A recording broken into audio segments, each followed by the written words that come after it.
It's plain hard work that does it. Charles Edison.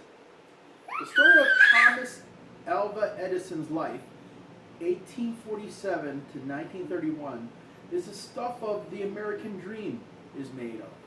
The inquisitive youngster dropped out of school in Port Huron, Michigan, just a few months after beginning when his teacher called him addled. His mother continued teaching him at home, however, and he set up a chemical laboratory in his cellar. At age 12, Edison took a job as a sandwich and peanut salesman on the Grand Trunk Railway to earn money for chemicals and equipment.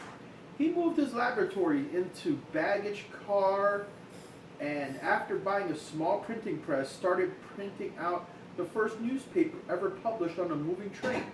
He was thrown off the train when his chemicals burst into flames and set the baggage car on fire. In 1869, Edison arrived in New York penniless, but determined to make a living as an inventor. Several months after he received $40,000 for improvements he had made on the stock ticket, and with this windfall, he launched his long inventing career. He worked practically nonstop to patent more than 1,000 inventions over the years. This wonderful portrait by his son Charles let us glimpse into the character of one of America's greatest minds. Shuffling about his laboratory at Menlo Park, New Jersey, a shock of hair over one side of his forehead, sharp blue eyes sparkling, stains and chemical burns on his wrinkled clothing. Thomas Alva Edison never looked like a man whose invention had revolutionized the world in less than his lifetime. Certainly he never acted like it. Once, when visiting a dignitary asked him whether he had received many medals and awards, he said, "Oh yes, Mom just got a couple of quarts of them up in the house."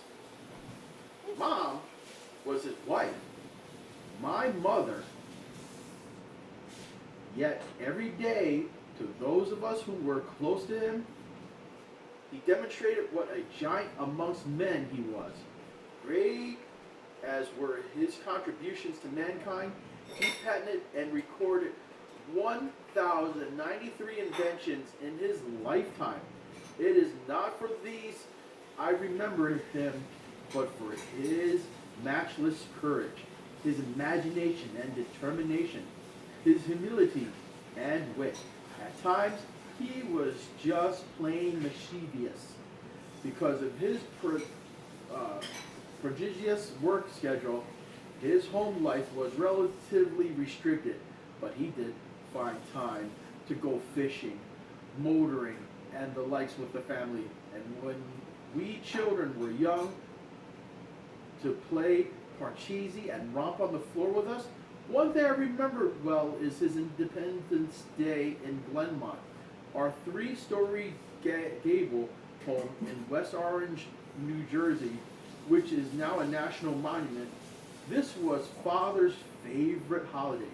He might start by throwing a firecracker into a barrel at dawn, awakening us and neighbors as well. Then he would shoot off fireworks in varying combinations all day. "Mom's not going to like it," he would say mischievously, "but let's put 20 together and see what happens." Always, Father encouraged our experimentations and explorations. He provided clocks and other gadgets to tinker with, and kidded, challenged, and questioned us into doing things. He had me washing beakers in his chemical laboratory when I was 6, and when I was 10, he helped me get started building a full-size car. It never had a body, but it did have a little 2-cycle marine engine and belt drive. It worked. We kids had a lot of fun with it. Several times my brother Theodore and I played polo on the lawn with croquet mallets and autos, and nobody but Mother and the gardener objected. At home or at work, Father seemed to have a knack for motivating others. He could and often did give orders, but he preferred to inspire people by his own example. This was one of the secrets of his success, for he was not, as many believe, a scientist who worked in solitude in the laboratory. Once he had marketed his first successful invention, a stock ticker and printer, for $40,000. He began employing chemists, mathematicians, machinists, anyone whose talent he thought might help him solve a knotty problem. Knotty as in Knotty. Thus, he married science to industry with the team research concept, which is standard today. Sometimes during his recurrent financial crisis, father couldn't pay his men, but as one recalled, it didn't matter. We all came to work just the same. We wouldn't stay away. Father himself usually worked 18 or more hours a day. Accomplishing something provides the only real satisfaction in life, he told us. He widely reported abilities to get by with no more than 4 hours sleep, plus an occasional cat nap, was no exaggeration. Sleep, he maintained, is like a drug. Take too much at a time and it makes you dopey. You lose time, vitality, and opportunities.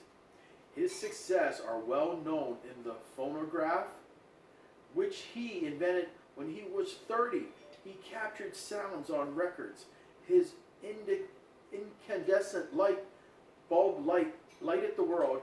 He invented the microphone, mimeograph, medical fluoroscope, the nickel iron alkaline storage battery, and the movies. He made the inventions of others, the telephone, telegraph, typewriters, commercially practical. He conceived our entire electrical distribution system. It is sometimes asked, didn't he ever fail? The answer is yes. Thomas Edison knew failure frequently. He first patented, when he was all but penniless, was for an electric volt recorder. But maneuver-minded legislators refused to buy it. Once he had his entire fortune tied up in a machinery for a magnetic separation process for low-grade iron ore, only to have it made obsolete and uneconomical by the opening of the rich Mesabi range. But he never hesitated out of fear or failure. Shucks, he told a discouraged co-workers during one trying series of experiment. We haven't failed. We now know 1,000 things that won't work. So we are that much closer to finding what will. His attitude towards money, or lack of it, was similar. He considered it as a raw material, like metal, to be used rather than en masse. And so he kept plowing his funds into new projects. Several times he was all but bankrupt, but he refused to let dollar signs govern his action. One day, at his ore-crushing mill, Father became dissatisfied with the way rock crusher machines were working. Give her another turn of speed, he ordered, and he ordered the operator. It doesn't, came the reply. She'll break. Father turned to the foreman. How much did she cost, Ed? $25,000. Have we got that much in the bank? All right, let's go ahead and give her another notch. The operator increased the power, and once more, she's pounding something awful, he warned. She'll break our heads. Damn our heads, the father shouted. Let her out. As the pounding became louder, they began to retreat. Suddenly, there was a crash and pieces flew in all directions. The crusher was broken. Well, the foreman asked Father, what did you learn from that? Why, said Father with a smile, that I can put on 40% more power than the builder said she could stand. But that last notch. Now, I can build one just good and get more production out of it. I especially recall a freezing December night in 1914, at a time when still unfruitful experiment on the nickel iron alkaline storage battery, to which Father had devoted much of 10 years, had put on him on a financial tightrope. Only profits from movies and record productions were supporting the laboratory. On that December evening, the cry of fire echoed through the plant. Spontaneously, combustion had occurred in the film room. Within moments, all the packing compounds, celluloid for records, film, and other flammable goods had gone up to whoosh. Fire companies from 8 towns arrived, but the heat was so intense and the water pressure so low, the fire hose had no effect. When I couldn't find Father, I became concerned. Was he safe? With all his assets going up in smoke, would his will be broken? He was 67, no age to begin anew. Then I saw him in the plant yard running towards me. "Where's Mom?" he shouted. "Get to her. Tell her to get her friends. They'll never see a fire like this again." At 5:30 the next morning, with the fire barely under control, he called his employees together and announced, "We're rebuilding." One man was told to lease all the machine shops in the area, another to obtain a wrecking crane from the Eric Railroad. Then, almost as an afterthought, he added, "Oh, by the way, anybody know where we can get some money? You can always make capital out of disaster," he said. "We're just cleared out a bunch of old rubbish. We'll build bigger and better on the ruins." With that, he rolled up his coat, curled up on a table, and immediately fell asleep. His remarkable succession of inventions made him appear to possess almost magical powers, so that he was called the Wizard of Menlo Park. The notion alternately amused and angered him. "Wizard," he would say, "pshaw! It's plain hard work that does it." Or his much-quoted statement, "Genius is 1% inspiration and 99% perspiration." Laziness, mental laziness in particular, tried his patience. He kept a statement attributed to Sir Joshua Reynolds hanging prominently in the laboratory and factories. "There is one expedient to which a man will not resort to avoid, the real labor of thinking." Father never changed his sense of values or his hat size. In Boston, when the power failed at the opening of the first American theater to use incandescent lights, here, let me pick you up. Incandescent lights? He doffed his tie and tail, which he detested, and unhesitatingly headed for the basement to help find the trouble. In Paris, shortly after receiving legions of honor, he quietly removed the tiny red rosette from his lapel, lest friends think I'm a dude. After the death of his first wife, Father married the woman who became my mother, Minna Miller. In her, he found a perfect complement. She was poised, gracious, self-sufficient. She's willingly adjusted to Father's busy schedule. Theirs was a marriage that warmed all whom touched. Father's diary, the only one he kept, covered 9 days in 1885 before they were married, indicated how smitten he was by her. "Got to thinking of Mina and came near being run over by a streetcar," he confessed.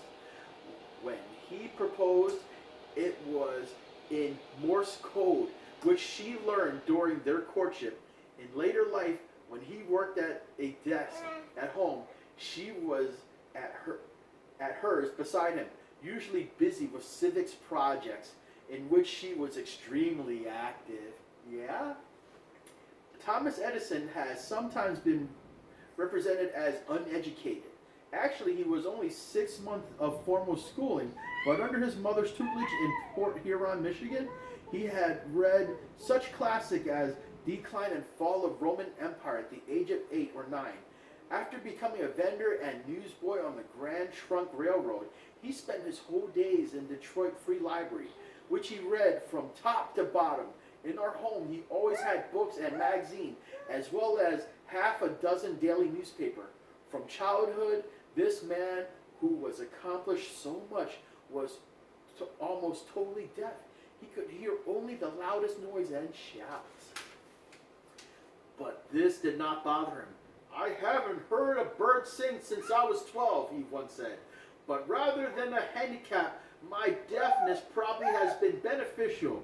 He believed it drove him early to reading, enabled him to concentrate, shut him off from small talk. People asked him why he didn't invent a hearing aid. Father always replied, how much have you heard in the last 24 hours that you couldn't do without?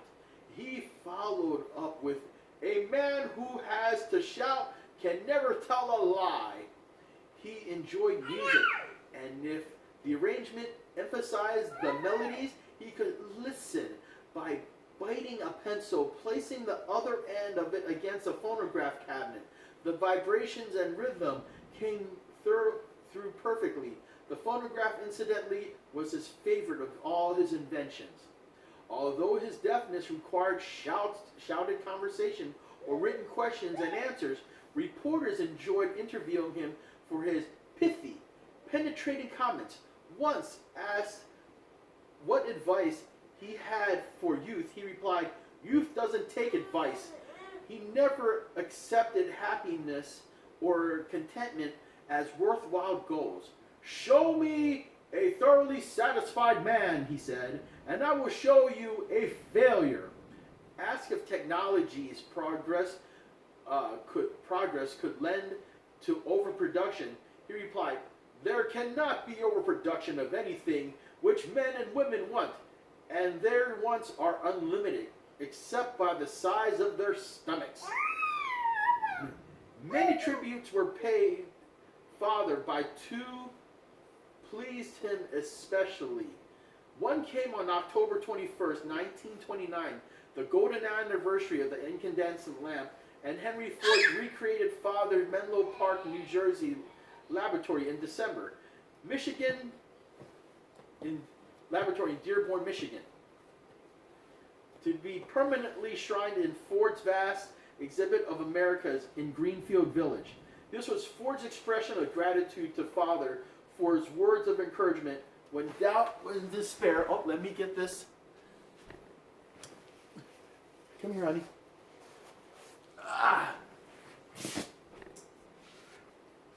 Let me finish this verse. Words of encouragement when doubts and despair almost turned Ford from the development of his first auto. We could see by his smile that Father was deeply touched. The other outstanding salute came in 1928 in his own library laboratory office in West Orange.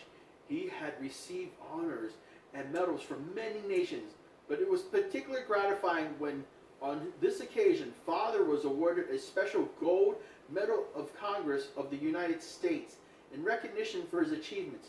He never retired, nor did he have qualms about the onset of old age. At the age of 80, he entered a science completely new to him, botany. His goal, to find a native source of rubber. After testing and classifying 17,000 varieties of plant, he and his assistants succeeded in devising a method of extracting latex from goldenrod in substantial quantities. At 83, hearing that Newark Airport was the busiest in the East, he dragged Mother down there to see how a real airport works. When he saw his first helicopter, he beamed. That's the way I always thought it should have been done. And he started sketching improvements for the little-known whirlybird. Finally, at 84, ill with rheumatic poisoning, he started to fail. Scores of reports arrived to keep vigil. Hourly, the news was relayed to them. The light still burns, but at 3:25 a.m. on October 18th, 1931, word came, the light is out. The final salute on the day of his funeral was to be the cutoff of all electrical current in the nation for 1 minute, but this was deemed too costly and dangerous. Instead, only certain lights were dimmed. The wheel of progress were not stilled, even for an instant. Thomas Edison, I am sure, would have wanted it that way.